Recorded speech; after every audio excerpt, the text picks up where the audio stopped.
Now what is a loop? So in this class we are going to learn loop. So first of all, let us define what is a loop.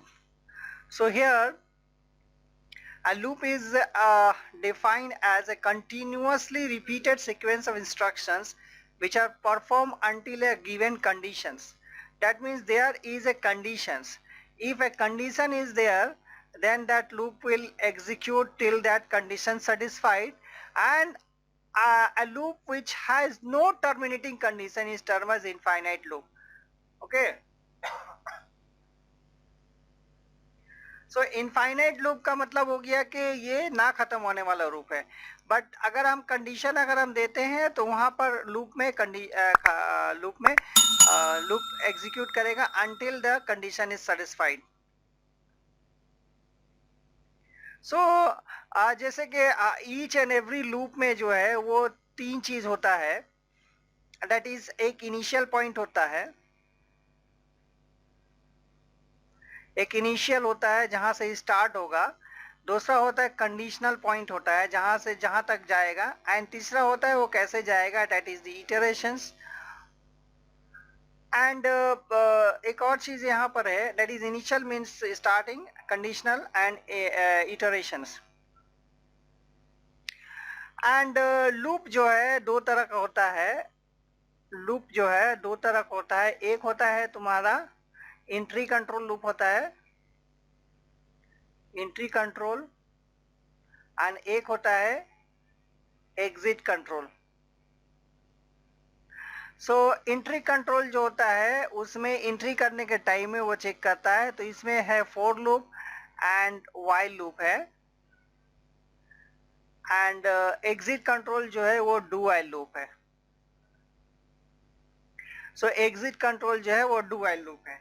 तो हम लोग एक एक करके इसको study करते हैं. लूप जो है entry control loop and exit control loop. So पहला लूप है फॉर लूप. फॉर लूप क्या है? It's an entry control loop. Now see, a for loop is a repetition control structure that allows you to efficiently write a loop that need to execute a specific number of times. Specific number of times यहाँ पर बहुत एक माने रखता है. So a for loop is useful when you know how many times a task is to be repeated. So the number of times the task is repeated, that loop will execute. Say अगर मेरा 5 times है तो वो 5 times चलेगा. I know that के 10 बार चलेगा, I know that के 20 बार चलेगा. So we should use loop, for loop. Syntax क्या है? Syntax ये है initializations, conditions and increment or decrements. मैंने कहा ना कि तीन पार्ट होता है each and every loop का. So here the initializations, here the conditions and increment or decrements. Either increment होगा या decrement होगा. ओके. नाउ लेट्स यहाँ पर उसके बाद जो है ये स्टेटमेंट होगा. पहले यहाँ से अगर मेरा i इक्वल टू 0 है, सो यहाँ 0, एंड i लेस देन अगर 5 है तो यहाँ से स्टार्ट होगा, and then i plus plus. तो ये इंक्रीमेंट हो गया, ये इनिशियलाइजेशन हो गया, दैट इज 0. i 0 से स्टार्ट होगा. i 5 है मतलब कि i 5 तक जाएगा, एंड i प्लस प्लस जो है 5 तक मतलब 4 तक चलेगा, एंड जैसे 5 होगा वो लूप से एग्जिट कर जाएगा. तो यहाँ पर पहले जो है लूप यहाँ पर आएगा, इनिशियलाइजेशन पॉइंट्स पर आएगा. Then it will check this whether that i is 5 or not. It is 0, तो it will execute this, and then यहाँ से जो है वो जाएगा इस पोजीशन में, वो इटरेट करेगा आइदर प्लस प्लस या minus plus. In this case plus plus होगा. Now the i become 1. Then it check again here. After iteration, it will check i less than 5. And i 5, okay, no, i is 1, so it will execute once more, and then i2, i3, i4, i4 तक चलेगा. जैसे i जो है वो 5 हो जाएगा 4 के बाद, तो वो लूप से एग्जिट कर जाएगा. Okay, let me explain with an example. Say I am defining one class over here, say factorial.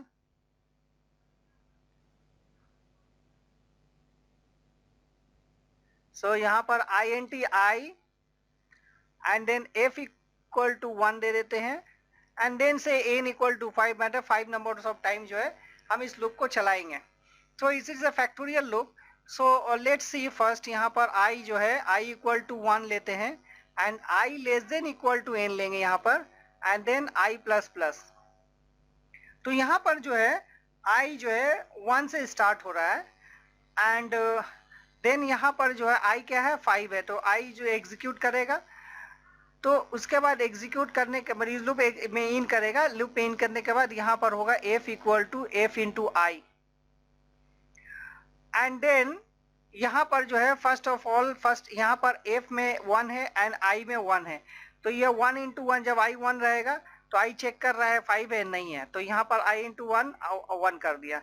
Then अब f में वैल्यू क्या है 1 है and then i plus plus हो गया, i का वैल्यू हो जाएगा 2 यहाँ पर एंड देन i का वैल्यू 2 हो जाएगा, ये 2 हो गया एंड f का वैल्यू क्या है 1 है, सो यहाँ पर हो जाएगा तुम्हारा ये 2 हो गया ना। अब ये f का वैल्यू 2 है एंड i का वैल्यू जो है वो हो जाएगा 3, यहाँ से 2 के बाद जो है i 3 हो जाएगा एंड देन यहाँ पर 6 हो जाएगा।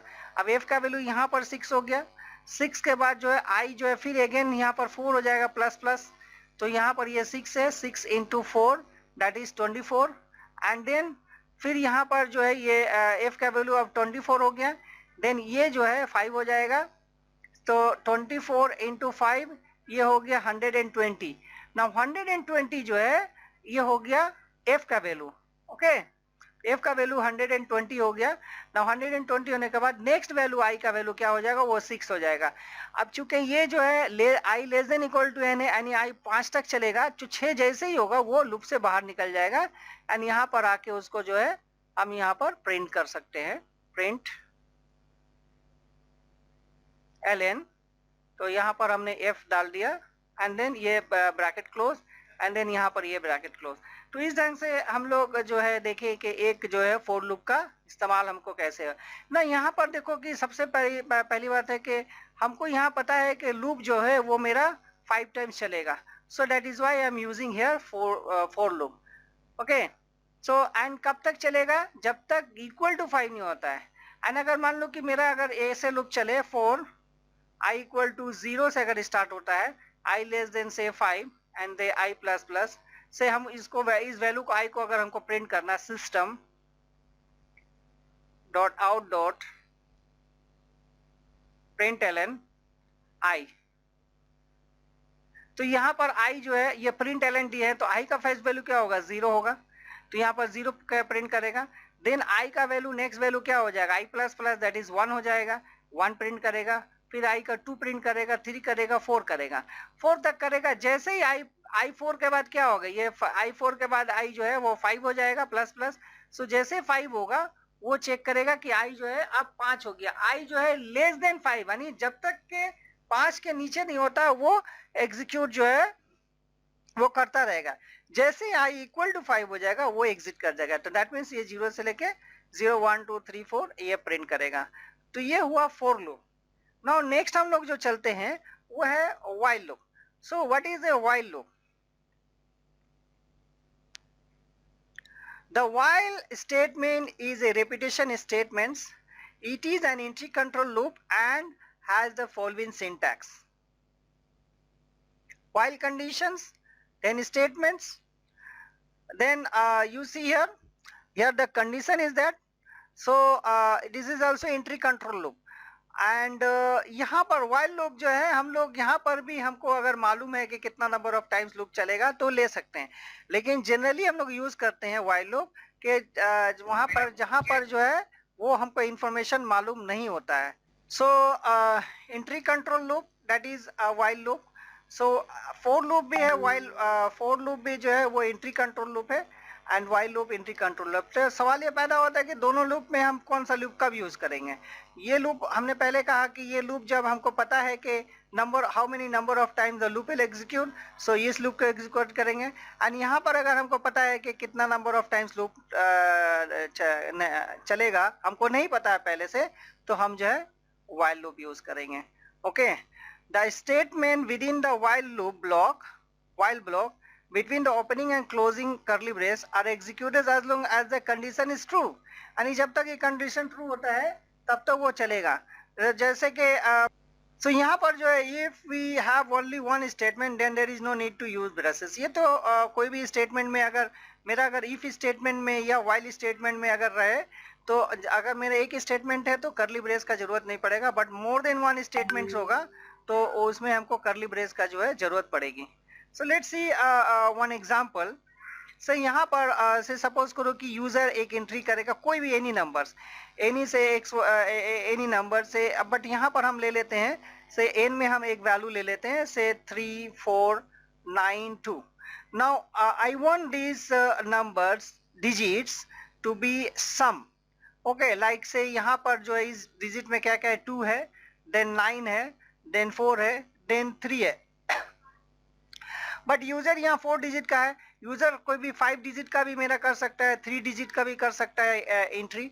सो हमको पता नहीं है कि यूजर कितना डिजिट का जो है प्रोग्राम्स वैल्यू डालेगा। यहाँ जैसे 4 डिजिट का है तो यूजर जो है मान लो कि से ये 3 डिजिट का भी डाल सकता है 123 से, मेरा 5 डिजिट भी डाल सकता है, 5 डिजिट का भी वैल्यू डाल सकता है। So any number of values. तो in this case it is easier to use the while loop. Okay, you can use for loop too here, but here it is easier to use while loops. So let's see one proper example.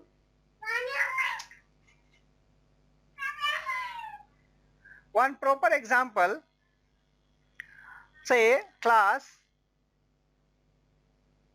so I am doing summation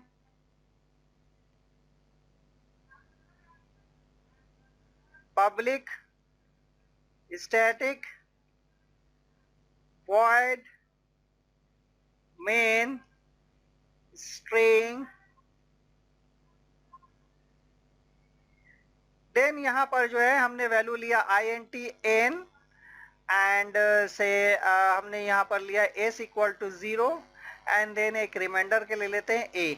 सो हमको क्या करना है, हमको एक number में हमको लेना है एंड से डेथ नंबर हम एक यहाँ पर ले लेते हैं, यही number 3492। This is the numbers, when you add it up it will comes as a 9 plus 2 11, 11 plus 4 15 plus 3 that is 18. So it will bring you 18.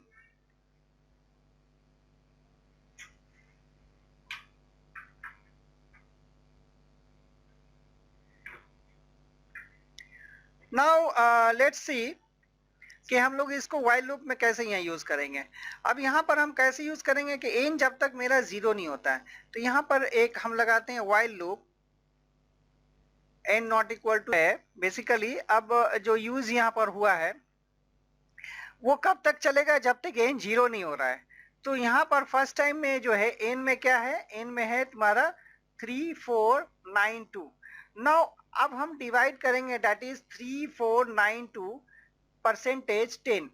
Percentage 10 से हम क्यों डिवाइड करते हैं, हमको एक एक डिजिट निकालना है। ये डेसिमल नंबर है तो इसका बेस जो होता है डेसिमल नंबर का 10 होता है, दैट इज वाई यहाँ पर जो है वो 10 से हम लोग डिवाइड करते हैं।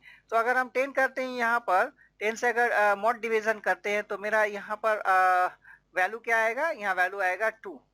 ओके 2 आएगा। और यहाँ पर जो है ये एस में लिया हुआ है s, that is equal to s 0 plus यहाँ पर 2 ऐड हो गया, that become d2 over here. Okay, तो एस जो है अब यह फाइनल वैल्यू जो है 2 आया। नाउ नेक्स्ट यहाँ पर जब आएगा इस जगह में जब आएगा तो n equal to n divided by 10 है, दैट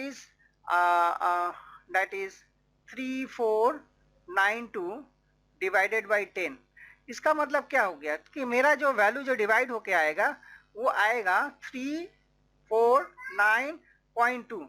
अब ये जो 0.2 है ये चूंकि इंटीजर हम लिए हैं इसीलिए 0.2 नहीं लेगा तो मेरा बचेगा कि n में 349। तो ये फर्स्ट इटरेशन हुआ। सेकेंड इटरेशन में क्या होगा, सेकेंड इटरेशन में मेरा अब n में जो है वो 349 है। सो तो a में मेरा क्या आएगा, दैट इज 349 परसेंटेज 10। तो यहाँ पर आएगा रिमाइंडर क्या हो गया 9 आया। अब ये मेरा s में यहाँ पर कितना था, s में यहाँ पर 2 था तो यहाँ पर हो गया 2 प्लस 9 तो ये हो गया 11। अब मेरा s में है 11। नाउ अब नेक्स्ट इटरेशन में क्या होगा, ये मेरा 349 था तो 349 डिवाइडेड बाई 10 तो ये मेरा आएगा 34.9 आएगा। अब यहाँ पर देखो 3.49 आया, तो अब इंटीजर नंबर है तो मेरा n में क्या बचेगा 349। नाउ थर्ड इटरेशन में क्या हो रहा है, थर्ड इटरेशन में जो है अब होगा a 34% 10, तो यहाँ पर रिमाइंडर क्या आएगा, मेरा रिमाइंडर 4 आएगा। तो s इक्वल टू यहाँ पर था s plus that is a, तो मेरा s का वैल्यू यहाँ पर क्या था, पहले इस जगह में 11 हुआ था, सो हम यहाँ पर करेंगे 11 एंड देन ये वैल्यू जो 4 आया, ये 4 यहाँ पर ऐड होके आ जाएगा 11 प्लस 4 कितना हो जाएगा 15। नाउ यहाँ पर जब आएगा नेक्स्ट में that is n equal to 34 divided by 10, तो it will bring you 3.4। Now 3.4 जो है सिर्फ 3 रह जाएगा। फोर्थ इटरेशन में क्या होगा, फोर्थ इटरेशन में a इक्वल टू 3% 10, तो यहाँ पर मेरा क्या रिमाइंडर आएगा 3 आएगा and then s equal to यहाँ पर था मेरा 15 प्लस 3 हो गया 18, और यहाँ पर नेक्स्ट वैल्यू क्या आएगा, यहाँ पर लिखते हैं नेक्स्ट वैल्यू आएगा n equal to 3 divided by 10 that willing you that is 0.3। तो यहाँ पर देखो कि मेरा अब n में क्या बचेगा 0। ना अब यहाँ जाके देखेगा कि n जो है 0 हो गया, तो ये लूप से बाहर आ जाएगा एंड यहाँ पर जो है वो प्रिंट करेगा सिस्टम डॉट आउट डॉट